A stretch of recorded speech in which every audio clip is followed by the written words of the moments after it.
علامہ صاحب، میرا جو سوال ہے وہ عزاداری کے ٹاپک سے ریلیٹڈ نہیں ہے، تو ابھی پوچھ سکتے ہیں اس کال پہ؟ جی پوچھ رہے ہیں۔ اچھا، میرا سوال یہ ہے کہ میں ہوں تو شیعہ، مطلب شیعہ کہنا ذرا وہ ہے، مطلب محبین اہل بیت میں سے ہوں، شیعہ بہت بڑا اعزاز ہے۔ سوال یہ ہے کہ ہم مخالفین پہ ایک اعتراض کرتے ہیں کہ جب رسول اللہ صلی اللہ علیہ وآلہ وسلم اس دنیا سے گئے تو انہوں نے ہمارا یہ اعتراض ہے کہ ایسا نہیں ہو سکتا کہ وہ اپنے پیچھے کسی کو اپنا جانشین نہ چھوڑ کے جائیں جو کہ اللہ کی طرف سے بنایا گیا ہو اور ہوں، معصوم عن الخطا ہو، اور اس طرح کی مختلف باتیں جو اللہ کی طرف سے نصب کیا گیا ہو۔ لیکن اس کے بعد یہ ہے کہ ہم دیکھتے ہیں کہ حضور صلی اللہ علیہ وسلم کی دنیا سے جانے کے 200 سال بعد یا اس کے آس پاس ہی جو امام مہدی علیہ الصلوۃ والسلام ہیں وہ غیبت میں چلے جاتے ہیں۔ یا تو ان کے غیبت میں جانے کے بعد ہم اگر میں نے اپنے کچھ یہاں کے لوکل مولانا سے جب یہ سوال کیا تو انہوں نے مجھے یہی کہا کہ جب امام مہدی جا رہے تھے تو میں نے ان سے پوچھا کہ انہوں نے بھی تو، وہ بھی تو پھر چلے ہی گئے نا، تو انہوں نے کیا، کون اس کے بعد ہماری ہدایت کے لیے کون ہے اس دنیا میں اللہ کی طرف سے نا؟ جی تو آپ انہوں نے مجھے بتائیں گے۔ کہا کہ انہوں نے جاتے ہوئے ایک اجتہاد کا نظام پورا ہمیں دیا اور تقلید کا نظام دے کے گئے، اور انہوں نے یہ کہا کہ یہ جو میرے حدیث روایت کرنے والے ہیں سمجھ یہ گیا سمجھ گیا۔ میری طرف سے تم پہ حجت ہے اور میں اللہ ہوں، کی طرف سے ان پہ حجت ہوں۔ جی تو جی میرا یہ سوال ہے کہ ہم جو اعتراض مخالفین پہ کرتے ہیں وہی اعتراض 200 سال بعد ہم پہ کیا واپس لوٹ نہیں جاتا؟ نہیں لوٹ نہیں جاتا۔ آپ سنیے، جواب سنیے آن لائن۔ بہت مہربانی آپ کی۔ یہ آخری کال میں نے لیا ہے۔ خدا آپ سب کو عزت دے۔ اس کے بعد انشاءاللہ تبارک و تعالیٰ آپ سب سے خدا حافظی کرتے ہیں۔ خدا آپ کو سلامتی دے۔ اچھی بات ہے۔ سوال یہ ہے کہ رسول اللہ صلی اللہ علیہ وآلہ وسلم اگر دنیا سے گئے ہیں بغیر کسی کو خلیفہ بناتے ہوئے، تو امام حجت علیہ الصلاۃ والسلام نے گئے ہیں تو وہ انہوں نے کس کو خلیفہ بنایا؟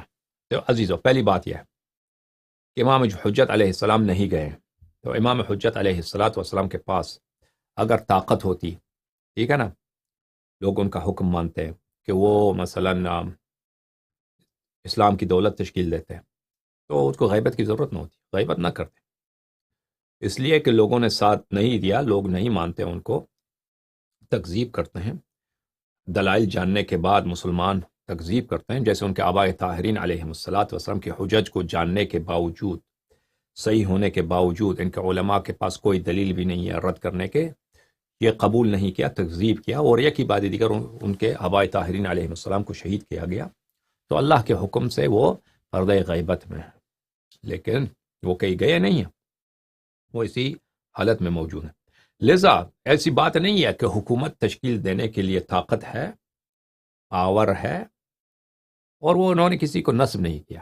غیبت کی وجہ یہی ہے کہ ان کے جو ماننے والے ہیں وہ بہت کم تعداد میں ہیں، مخلصین بہت کم تعداد ہے ان کی، اور ان کے ساتھ غداری کرنے والوں کی تعداد بہت زیادہ ہے، ان کی تکذیب کرنے والے کی تعداد بہت زیادہ ہے، جو لوگ ان کے خون کے پیاسے ہیں ان کی تعداد بہت زیادہ ہے، جو لوگ ان کے آباء طاہرین کو قتل کیا ہے ان کے ماننے والے اور ان قاتلین کی تصدیق کرنے والے بہت زیادہ ہیں، ٹھیک ہے نا؟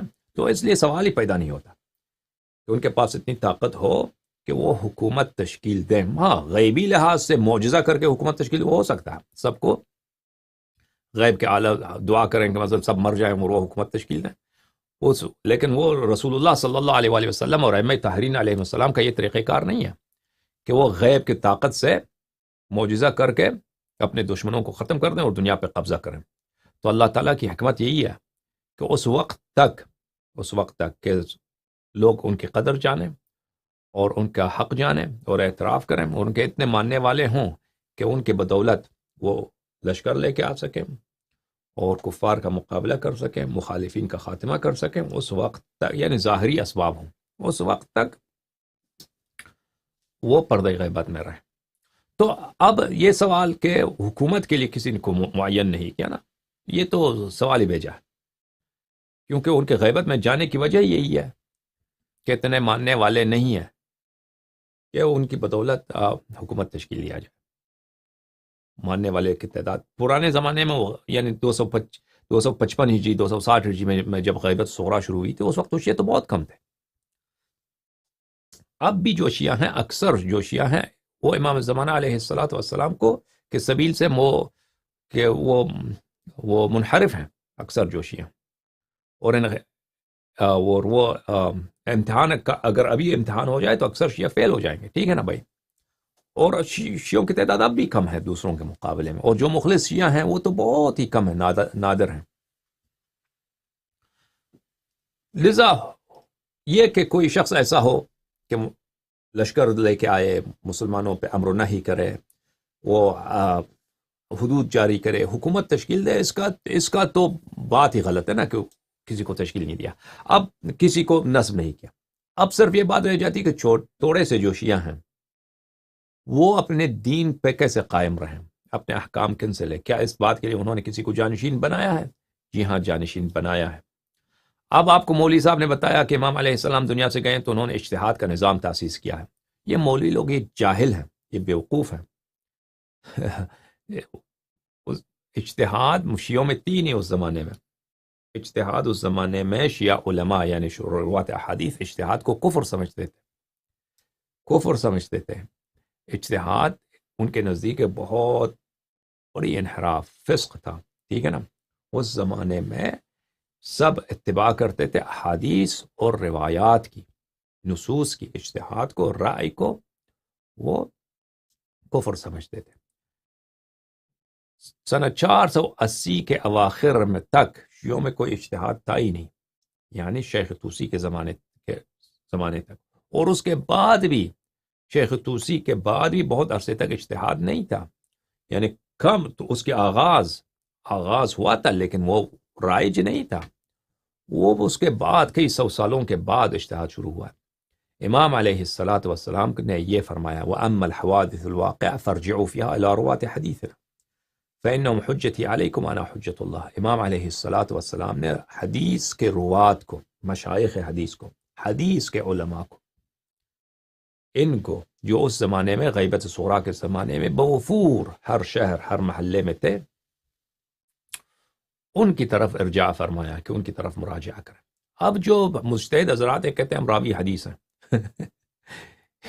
یہ راوی حدیث نہیں ہے، یہ اپنے فتوے لوگوں کو سناتے ہیں، حدیث نقل نہیں کرتے، نہ حدیث کو یہ سمجھتے ہیں، اور نہ حدیث، یہ خود کہتے ہیں ہم حدیث نقل نہیں کرتے اس لیے کہ لوگوں کو سمجھ نہیں آتی، اس لیے اپنے فتوے بیان کرتے ہیں.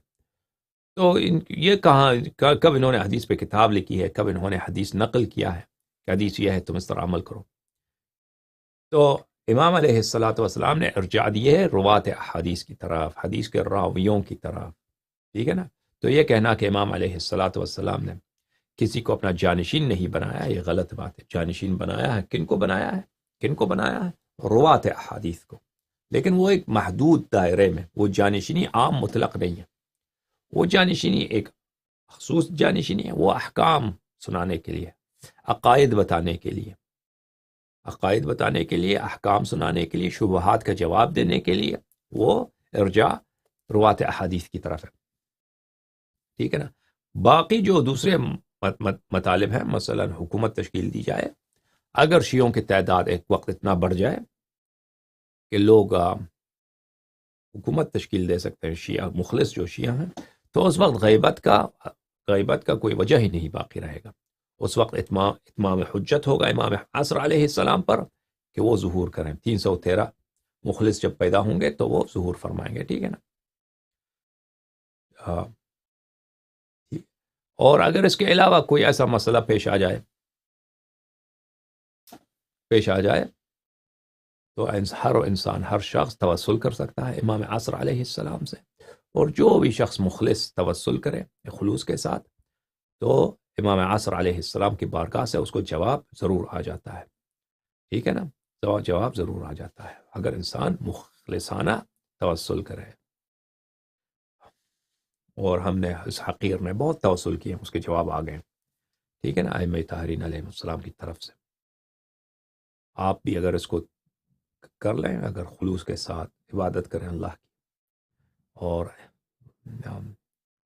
اور خلوص نیت کے ساتھ ائمہ طاہرین علیہ السلام کی بارگاہ میں عرض حاجت کریں، توسل کریں، تو اس کا جواب آ جائے گا، ٹھیک ہے نا. بہت مہربانی آپ سب کی. اللہم صلی علی محمد وآل محمد. اللہم کن لولیک الحجۃ ابن الحسن صلواتک علیہ وعلی آبائہ في هذه الساعة وفي كل ساعة وليا وحافظا وقائدا وناصرا ودليلا وعينا حتى تسكنه أرضك طوعا وتمتعه فيها طويلا. اللهم صل على محمد. يا علي مدد، يا علي